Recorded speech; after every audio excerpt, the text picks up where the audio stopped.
ایک عالم اللہ نے جنات کا بنایا ہے،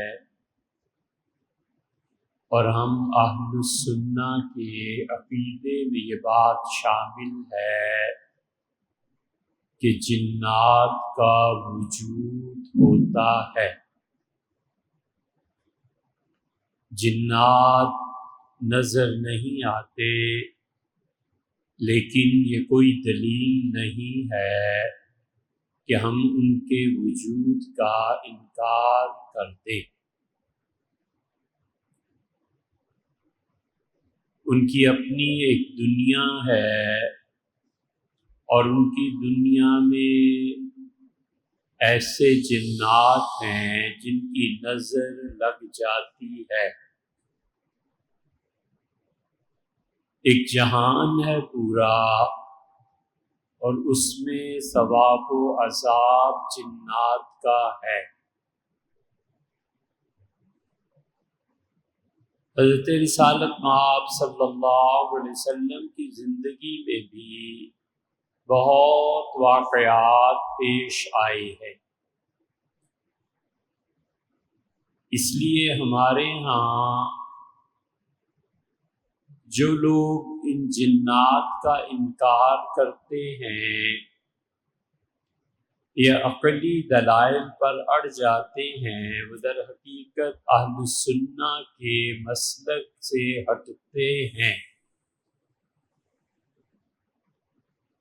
عقائد ہمیشہ تین قسم کے ہوتے ہیں: اللہ کی ذات و صفات، یہ بہت بڑی چیز ہے، اور اللہ کی جو صفات واجبہ ہیں، جو ضروری ہیں، وہ 8 صفات پہ ایمان لانا ضروری ہے: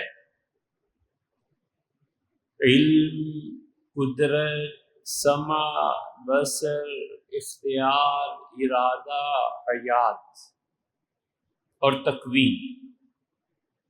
یہ اللہ کی 8 صفات ہیں جن کو ماننا ضروری ہے۔ اور دوسرا عقیدہ نبوت کا ہے، اور انبیاء علیہ السلام پہ عقیدہ یہ سمجھنا کم دشوار ہے، اور ذات و صفات باری تعالیٰ کے معاملات کو سمجھنا وہاں پہ کافی علم اور گہرائی چاہیے ہوتی ہے، کافی گہرائی چاہیے۔ اور تیسری قسم کے عقائد وہ ہیں جن کو عقیدے اور علم کلام کی کتابوں میں لکھا ہے کہ وہ سمعیات ہیں۔ سمعیات کا مطلب یہ ہے کہ وہ سننے کے ذریعے سے ہم اس عقیدے تک پہنچتے ہیں، اور عقل کا اس میں کوئی دخل نہیں ہے، اور وہ صرف نبی سے بات سن کے منتقل ہوتی ہے۔ اور انبیاء علیہ السلام جس جہان کی خبر دیتے ہیں، وہ عقل میں آئے یا نہ آئے، اس کا ماننا ضروری اور واجب ہے۔ یہ جو تیسری قسم ہے سمعیات کی، اس قسم میں جنات بھی داخل ہیں، اور انبیاء علیہ السلام اور خاص طور پہ حضرت رسالت پناہ صلی اللہ علیہ وسلم اس بات کو ارشاد فرماتے رہے ہیں، تو اس کا انکار نہیں کیا جا سکتا۔ جہاد کی ضرورت پیش آ گئی، اور حضرت رسالت پناہ صلی اللہ علیہ وسلم مدینہ منورہ سے باہر جا کے تشریف فرما ہوئے اور خیمے نصب کرائے۔ ایک لڑکا جس کی شادی ابھی کچھ دن پہلے ہی ہوئی تھی، اس نے آ کے عرض کیا کہ کتنے دن کا قیام؟ تو حضور صلی اللہ علیہ وسلم نے کچھ دن بتلائے، تو اس نے کہا آپ اجازت دیں تو میں گھر جاتا ہوں اور جو آپ طے فرما دیں اس وقت میں آ جاؤں گا۔ اجازت ہو گئی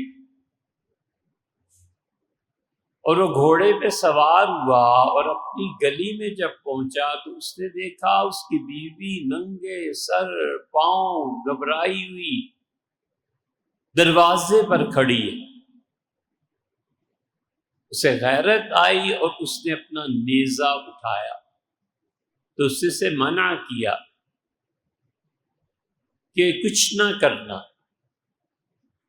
اور اس نے کہا اندر جا کے دیکھو کیا ہے۔ اندر گیا تو اس نے دیکھا کہ ایک ناگ ہے، سانپ ہے بہت بڑا، اور اس نے پھن اٹھا رکھا ہے۔ تو اس نے نیزے کو ایسے پھینکا اور زبردست نشانہ تھا اس کا، وہ جا کر اس پھن میں لگا اور وہ خاتون کہنے لگی کہ اللہ کے رسول میں اس کا تڑپنا دیکھ رہی تھی اور میری دھیان ادھر جب ہوا تو میں نے دیکھا ایک طرف سانپ اور ناگ وہ زخمی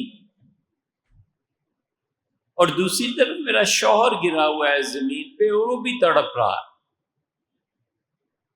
میں حیران رہ گئی کہ یہ کیا ہوا ہے، اور ایہما اقرب، میں نہیں بتا سکتی کہ پہلے وہ مرا یا یہ مرا۔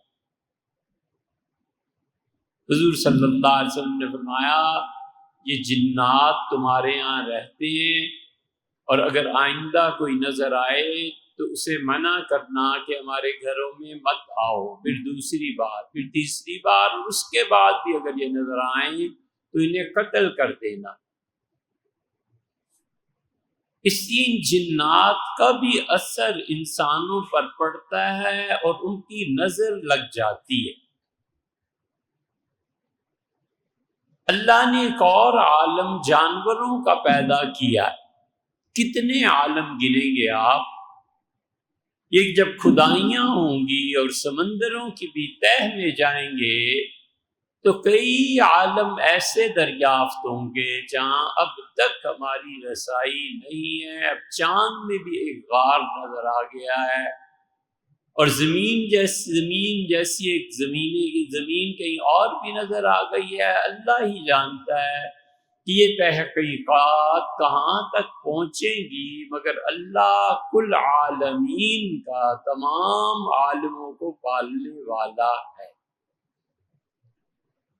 اس سے پہلی آیت کریمہ میں یہ فرما دیا کہ الحمدللہ رب العالمین، تمام تعریفیں اس پروردگار کے لیے جو تمام عالموں کو پالنے والا ہے۔